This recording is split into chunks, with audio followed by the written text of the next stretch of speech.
It was supposed to be just another political debate broadcast live from Manhattan, primetime. A sleek studio, a polished host, and a guest that raised more eyebrows than applause. President Ibrahim Traoré of Burkina Faso. The topic? U.S. involvement in Africa. The mood? Tense but professional until it wasn't. Just minutes into the show, conservative commentator Caroline Levitt turned to Traoré and uttered 4 words that would ignite a global firestorm. "Sit down, boy!" The room froze. Viewers gasped. But Traoré didn't flinch. What happened next wasn't a shouting match, it was a masterclass. A moment that would echo from living rooms in Brooklyn to classrooms in Ouagadougou. This wasn't just television. This was history broadcast in real time. And for many, it would become the moment they began to question not just how the world sees Africa, but how it listens. It was supposed to be just another political segment live from Manhattan, millions watching.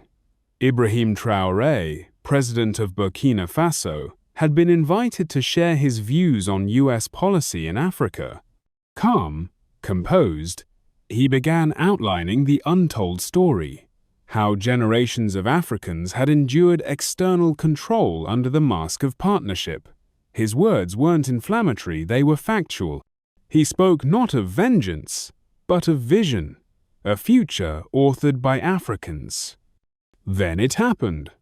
Caroline Levitt, visibly tense, interrupted him mid-sentence. She leaned forward, pointed, and snapped, "Sit down, boy." Time froze. In that moment, a crack wasn't just heard, it was felt. Across the studio, across America, across oceans. The term boy, a word historically weaponized to belittle black men during segregation, hit with brutal clarity. The audience gasped, production staff looked stunned, and social media erupted. Within 7 minutes, "Sit Down Boy" was the #1 trending hashtag globally, not in support of Levitt, but in defense of dignity. Universities dissected the exchange in real time. Civil rights organizations issued statements. Young activists from Accra to Chicago saw it as more than an insult. It was a reflection of how colonial tones still echo in modern discourse. But Traoré didn't flinch. He didn't rage. He just looked at her silently, powerfully, and prepared to speak again. What came next wasn't a clapback. It was a sermon, a moment of reckoning, a line in history. No outrage, no raised voice, no retaliation. Instead, President Ibrahim Traoré stood slowly calm as a sunrise. He stepped forward, leaving the glare of studio lights, pausing just near the edge of the stage. His eyes didn't return to Caroline Levitt. They turned to the audience, to the people, and then, in a voice just above a whisper, he spoke. "Where I come from," he began, "boys must become men before they even get a chance to dream." Silence blanketed the studio. He continued not with anger, but with memory. He spoke of villages without electricity, where children learned to read by candlelight. He spoke of his younger brother, who died in a food riot when wheat prices soared due to international trade policies. He spoke of how he was called boy by a soldier at age 12 while dragging home medicine for his dying mother. "That word you used has weight where I'm from, but I don't carry it in shame. I carry it in memory." The room was still. Through personal history, Traoré turned insult into insight. His restraint wasn't weakness, it was wisdom. This wasn't a moment of humiliation, it was education. A live masterclass on dignity, trauma, and how true strength chooses silence when noise is expected. And for the first time that night, Caroline Levitt had nothing to say. President Traoré didn't flinch. He didn't raise his voice. But what he said next melted more than just pride-ite melted hearts. "You see," he began, eyes fixed not on Caroline Levitt but on the lens, speaking to the world beyond the studio. "My village was burned down when I was 6. My classroom was a broken bench under a neem tree. I studied with a candle stolen from a church. My father, he died when I was 9, killed during a coup, one funded by outsiders who said they were bringing order." The studio was silent. Even the crew had stopped moving. "So when you say, 'Sit down, boy,'" he continued, his voice tightening slightly, "I have to ask, who are you speaking to?" He let the question hang. To the 6-year-old me watching his home disappear in smoke? To the 9-year-old boy holding his father's cold hand? To the teenager who marched miles to get a used textbook only to be told Africa doesn't read? He looked up. "When you say, 'Sit down, boy,' you're not speaking to just me. You're speaking to millions of children who were never allowed to stand up." Education met raw truth. History met studio lights. And the audience both in studio and across the world sat in stunned silence. This wasn't a rebuttal. It was a reckoning. A moment when one man, with nothing but his story, dismantled an entire system of assumptions in less than 3 minutes. And it had only just begun. There are moments when history doesn't whisper, it roars through silence. And in that Manhattan studio, something profound shifted. The air had changed.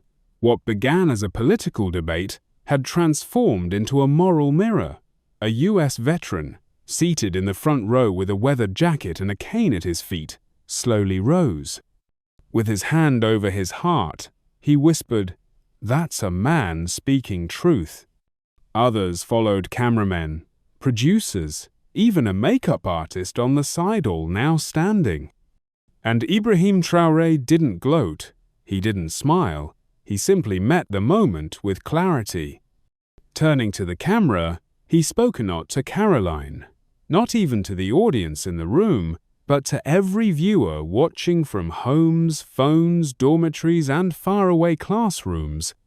"You don't need to like me, you don't even have to agree with me, but you cannot erase me, and you cannot erase where I come from."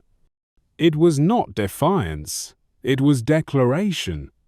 His words held no rage, only weight, the weight of memory, of survival, of dignity reclaimed. This was no longer about protocol or politics, this was about presence. The applause that followed wasn't polite, it wasn't obligatory. It rose like a wave, uncoordinated, raw, unstoppable, and it wasn't for pity, it was for respect.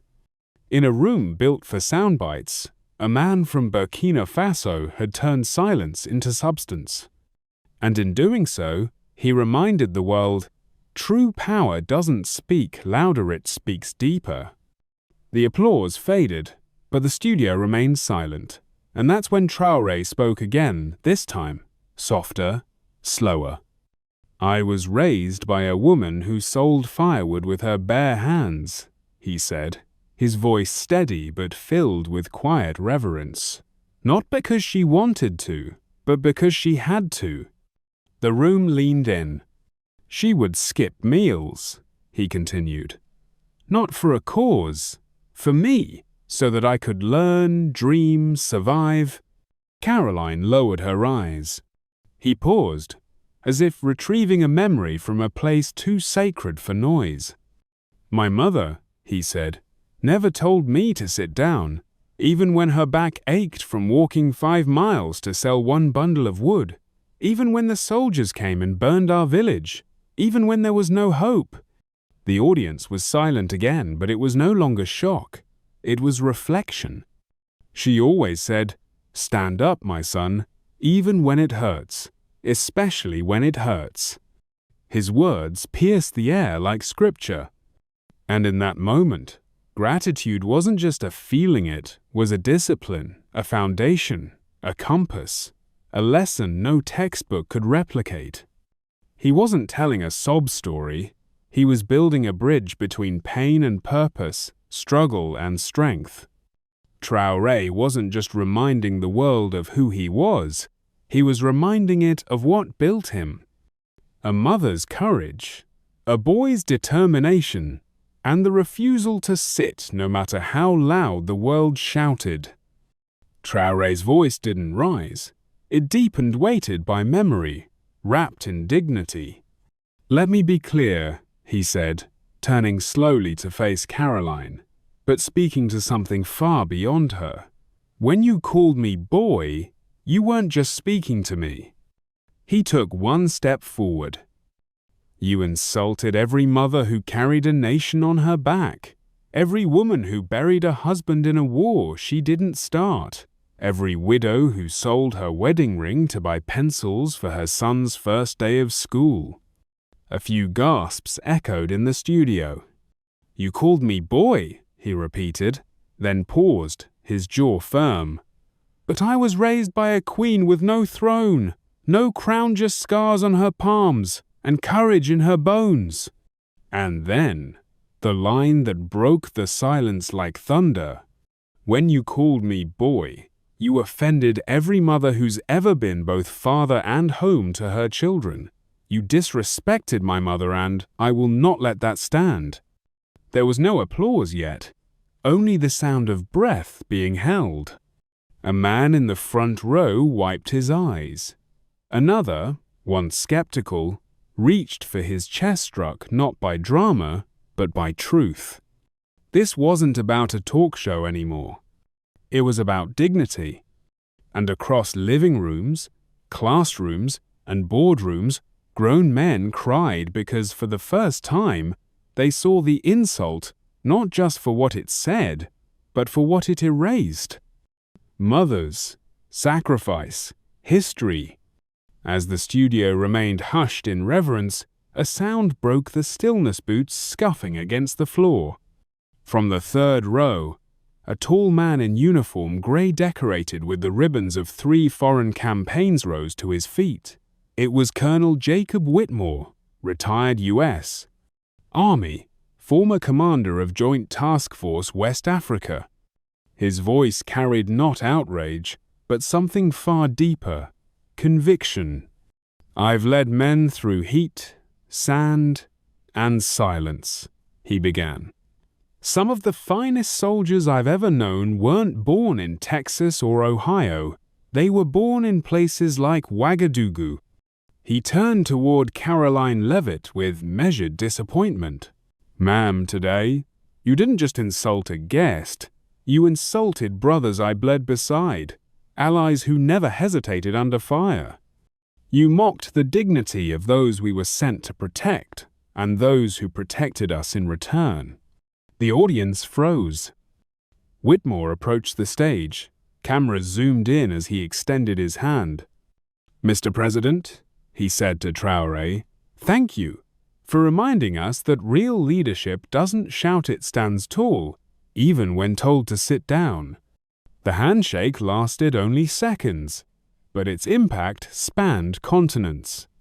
Across veteran networks, military academies, and civic halls, Whitmore's stand would be replayed as a lesson in character, how strength honors humility, and how service transcends borders. That day, an American colonel stood up not to defend a president, but to defend principle.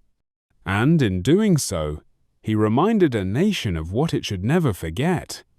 Caroline Levitt tried to recover. She cleared her throat, adjusted her notes, and attempted to steer the conversation back to policy. But the air had changed. No statistic, no sharp retort, could erase what had been said or the dignity with which it was answered. Her voice trembled slightly as she said, "Let's refocus." But it was too late.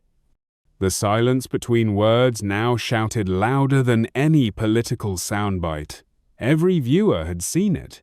The flash of arrogance, the collapse of credibility, the moment when moral gravity shifted.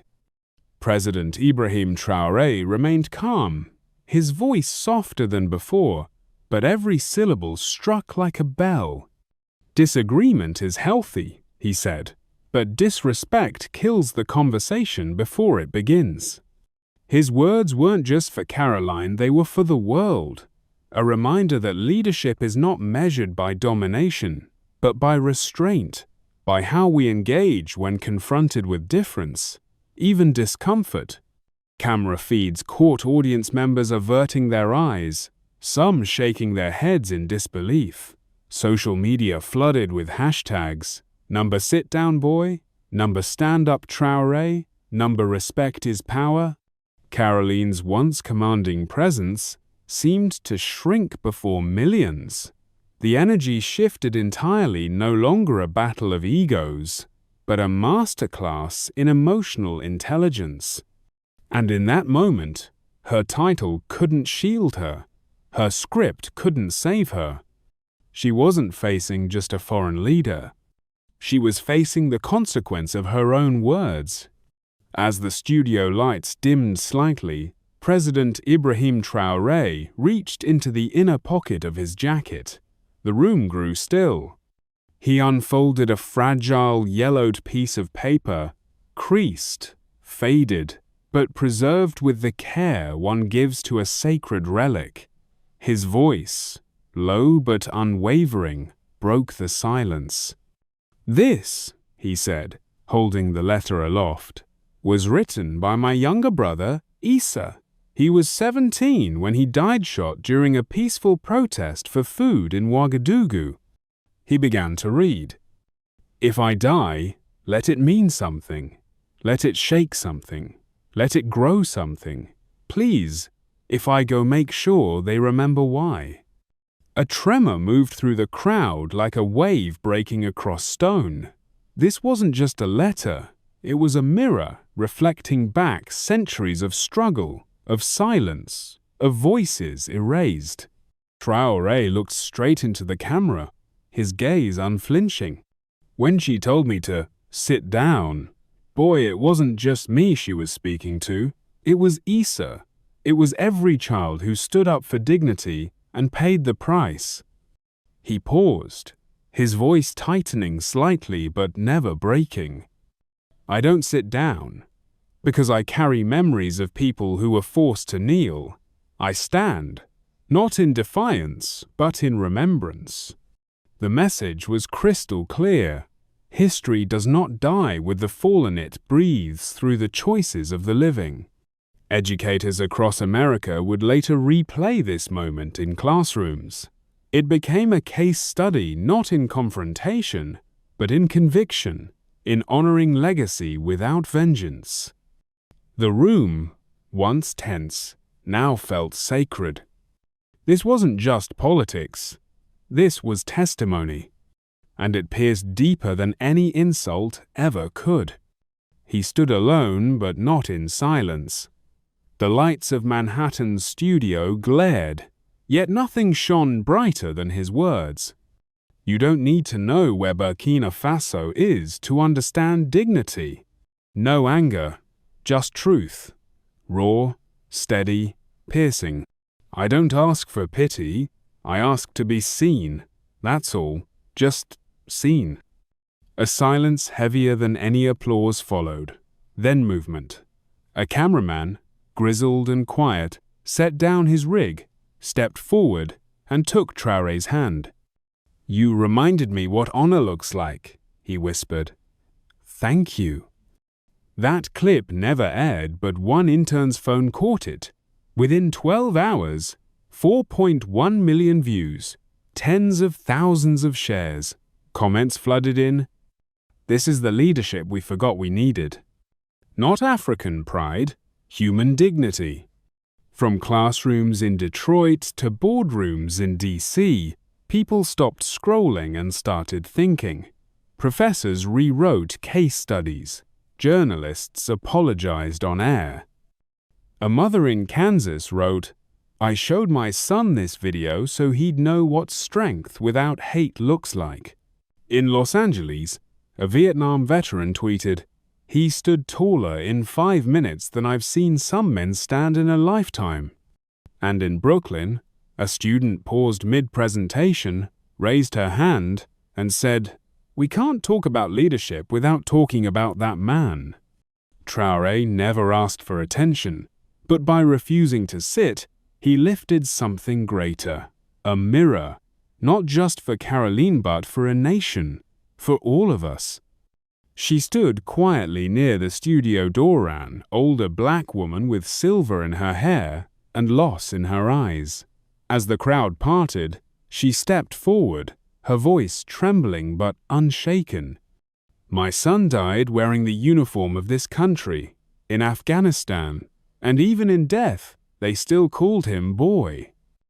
The air froze. Even the cameras forgot to blink. "When you spoke, Mr. President, I felt like my son breathed again. I felt like someone finally saw him not as a threat, not as a token, but as a man." She reached into her purse, pulled out a faded photo of a young soldier decorated, smiling, and held it up. He believed America could be better, but belief wasn't enough to protect his dignity. You gave it back to him. Traoré bowed his head, hands folded before him. He didn't interrupt. He didn't need to. The woman turned slowly to the audience and to Caroline. "America doesn't need louder voices. It needs deeper hearts. We've heard enough shouting. We need the kind of silence that listens." In that moment, studio applause would have been disrespectful. The silence was louder, a silence that acknowledged wounds history never closed, a silence that taught more than 1,000 soundbites ever could. Her final words echoed like scripture. "This nation doesn't need more noise. It needs more men like him." That clip alone gathered 18 million views in 72 hours. It became a lesson taught in media ethics classes across 12 universities and quoted in 3 Sunday sermons. It wasn't just a moment, it became a mirror. The studio lights dimmed, but not before they captured the glare on Caroline Levitt's face. Red with fury, jaw clenched, she stood frozen, then turned sharply, storming off the stage without another word. Her heels clicked like punctuation marks of retreat. The crowd didn't boo. They didn't cheer.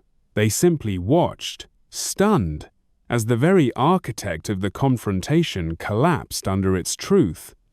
The host, seasoned in political combat, let the silence linger before saying what millions at home were already thinking. "You created this moment, Caroline.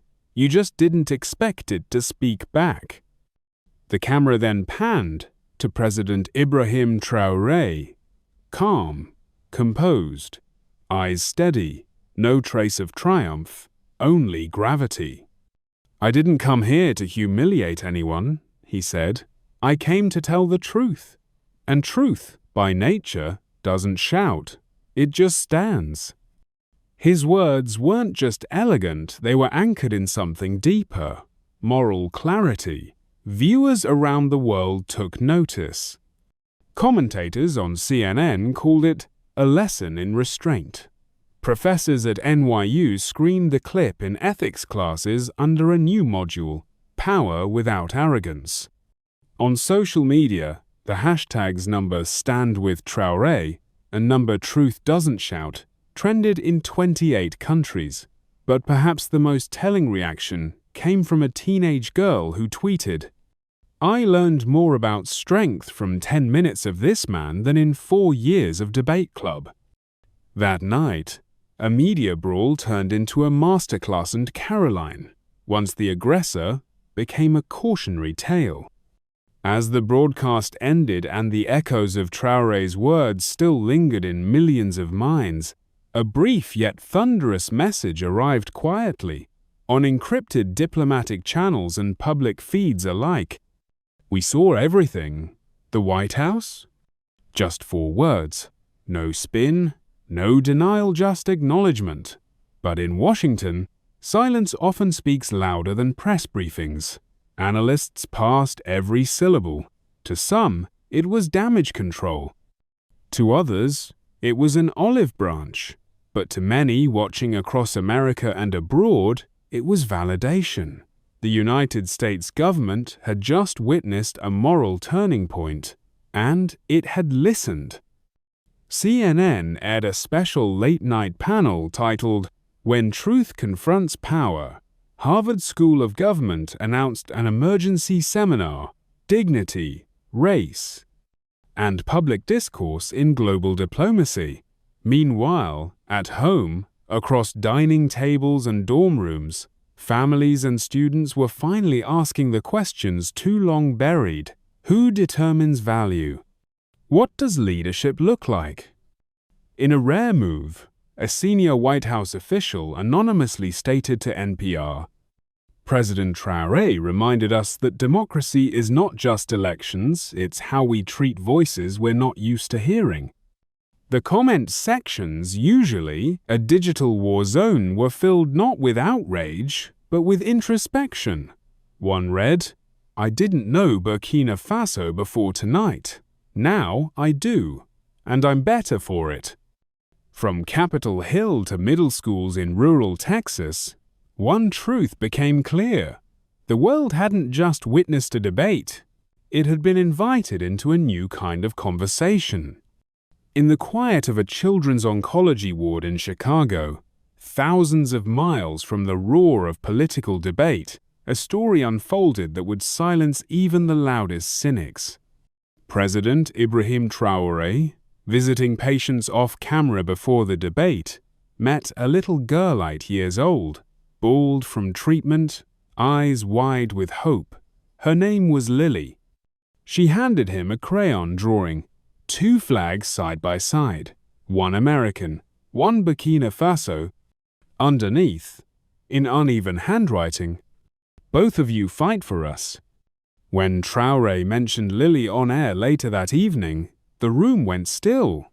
He held up the drawing, gently unfolded. This little girl understands what many grown leaders still don't. That dignity doesn't need a passport, and solidarity doesn't speak only one language. He didn't dramatize. He didn't preach. He simply bore witness. Educators took note. Psychology professors began citing the moment in lectures about moral development in children. Social workers praised the moment for its humanizing power. For a brief moment, America stopped arguing and started listening. A nurse from the hospital later wrote on social media, Lily asked if President Traoré would remember her. "I think the world will." This wasn't just a heartwarming aside, it was a mirror. It showed a nation that compassion doesn't always wear a suit or speak perfect English.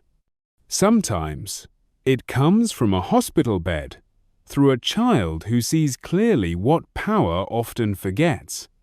That empathy-not-dominance sees the soul of leadership. What began as a moment of tension in a Manhattan studio erupted into a national reckoning. Within hours, the hashtag #SitDownBoy was trending across all platforms, but not in the way Caroline Levitt might have imagined. Instead of mockery, it became a movement honoring dignity, a badge of resilience, a digital monument to the power of restraint, of grace under fire. High schools across the country paused classes to replay Traoré's speech. In Houston, a civics teacher reported students crying not because they felt guilty, but because they felt seen. "This was the first time," one student wrote, "I felt like a leader was speaking to me, not at me." Universities held pop-up discussions. Social justice forums sprang to life. Professors of ethics, history, and leadership used the exchange as a modern case study. What does real strength look like in the face of insult? On TikTok, a Vietnam War veteran stitched Traoré's speech with his own silent salute. In Minneapolis, A pastor rewrote Sunday's sermon to include Traoré's words, "You don't have to like me, but you can't erase me." Even late-night comedians paused their punchlines to acknowledge something bigger was unfolding, something deeper than politics. America wasn't just watching a foreign leader speak. It was watching itself react. For once, the headlines didn't divide. They inspired. And in living rooms, classrooms, and courthouses across the nation, a quiet realization settled in. Dignity speaks louder than dominance. An elderly veteran, chest full of medals, slowly rose from his seat. The room fell silent. "In 60 years, he said, voice steady, "I've never seen a man insulted like that and still carry himself with such grace." He turned toward Traoré. "Sir, America doesn't just owe you an apology, it owes you respect." There was no applause, only reverence. Because in that moment, a lifetime soldier wasn't defending a man, he was defending a principle, a lesson in restraint, in honor, and in what true leadership looks like. When tested, just as the broadcast seemed to settle, a soft alert rang through the studio. A live video call was coming in from a children's hospital in Chicago. On the screen appeared an 8-year-old black girl with big eyes, an IV in her arm, and a hand-drawn flag, half red, half green, with a yellow star in the center. Burkina Faso's flag next to the American flag she'd colored with a broken crayon. "Hi, Mr. Traoré," she said shyly. "I watched everything. You're the bravest man I've ever seen. When they told you to sit down," she paused, her voice shaking, "you stood up. Next time someone tells me to sit down, I'll say, 'Stand up,' like he did." The studio froze. Even the camera crew put their hands over their mouths. Traoré smiled, eyes misted, and placed his hand over his heart. This moment transcended politics. It was education not from a textbook, but from the soul of a child who recognized courage in its purest form. Teachers later said that clip was replayed in classrooms nationwide. It sparked discussions about dignity, history, and the responsibility to speak up not just for oneself, but for those silenced by power. The little girl didn't just send love, she sent truth. Weeks after the broadcast that shook the nation, a letter arrived at the studio. It bore the seal of the National Civil Rights Museum in Memphis, Tennessee. The message was simple, yet powerful. "Mr. Traoré, you did not just speak for yourself. You spoke for every soul who was ever called boy while standing tall as a man. You turned insult into insight. You reminded a divided nation what dignity looks like." Inside the envelope was a second note handwritten proposing a permanent exhibit. The empty chair. Back in the Manhattan studio where it all happened, one chair was never used again. The same seat where Traoré had calmly endured disrespect was left untouched, now draped with a sash bearing the words, "Honor is not granted, it is earned." The camera crews, once neutral professionals, began calling that corner of the set the corner of courage. Students, civil rights leaders, and veterans began visiting the studio like a sacred ground. On weekends, it became a quiet space of reflection. Candles were sometimes left, so were flags, handwritten notes, even crayons from children. A high school teacher in Georgia reported that every student in his 11th grade class asked to study that moment instead of the assigned political debate. They saw a real leader, he said, and they saw how the smallest word boy can carry the weight of centuries. Social media changed too. What started as a viral backlash under the hashtag #SitDownBoy evolved into a global campaign. Stand Up for Dignity. Educational institutions from New York to Nairobi included Traoré's words in their ethics, communication, and leadership curricula. Universities analyzed his calm restraint, his command of storytelling, and his ability to elevate without retaliating. Perhaps the most moving symbol came from a college in Mississippi. A sculpture bronze, simple, powerful, a single empty chair. But next to it, a pair of shoes facing forward. Because Traoré did not just refuse to sit, he made space for others to stand. This was no longer just a viral moment. It had become a movement none etched into memory, curriculum, and conscience. And it all began with a single word, a silent pause, and the unshakable weight of history, carried by a man who chose not to be loud, but to be heard. Under the golden dome of the United Nations General Assembly, where world leaders speak in polished scripts and guarded rhetoric, Ibrahim Traoré rose without a teleprompter. He held nothing but a small, hand-drawn flag, half American, half Burkina given to him weeks earlier by an 8-year-old girl in a Chicago hospital. He lifted it gently, voice unwavering.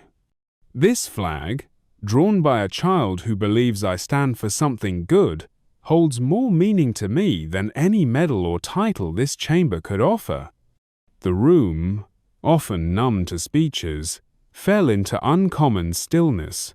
Heads turned, delegates from every continent leaned forward. This wasn't politics, was truth without armor. Traoré continued. Dignity doesn't require agreement.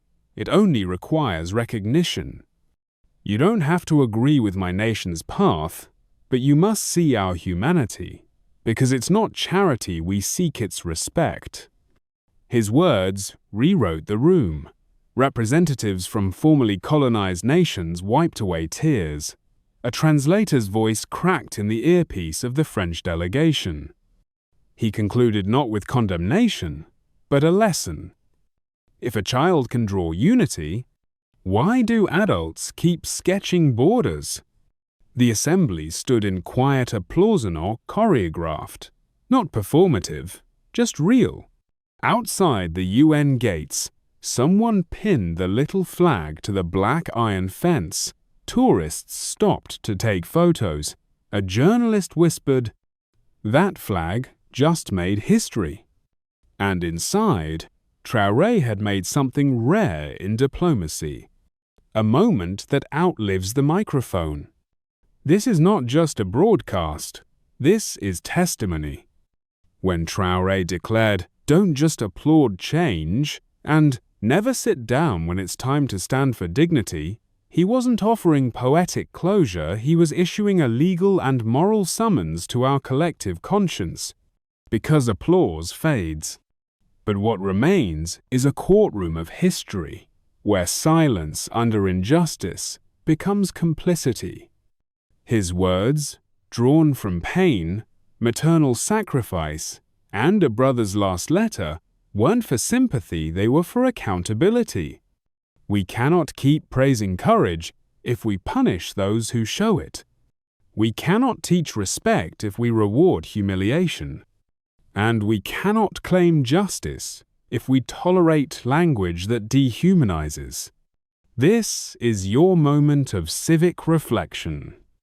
Are we merely watchers of inspiration, or will we become witnesses of transformation? Let this not be just a viral moment, but a moral movement. Save this video, share it, let your children hear it. Comment your thoughts below. What does dignity mean to you? Because history is not made by those who sit comfortably. It's made by those who stand when standing costs the most.